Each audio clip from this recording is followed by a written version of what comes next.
Okay, we're at the scan box in our flowchart. We are going to scan and later digitize a land use map of our field area, which is in Yarmouth, Massachusetts.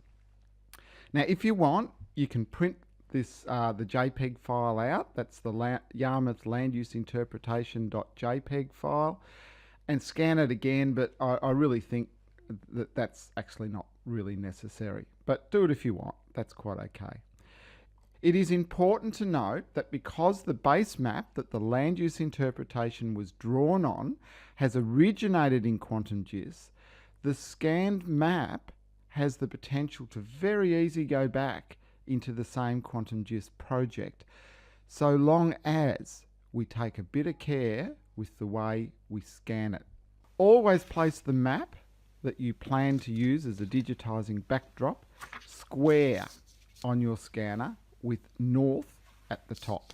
Now, if it's even slightly askew, the registration process is going to be far more difficult. Usually, I scan maps at around 300 dpi. A bit more or a bit less really usually does not matter. The aim is to turn the scan from scanner coordinates into GIS coordinates so that any other map within our field area will overlay it in QuantumGIS. This will give us the option to improve the quality of the maps as a part of the digitizing process if we want to. You should save your scan in JPEG or TIFF format.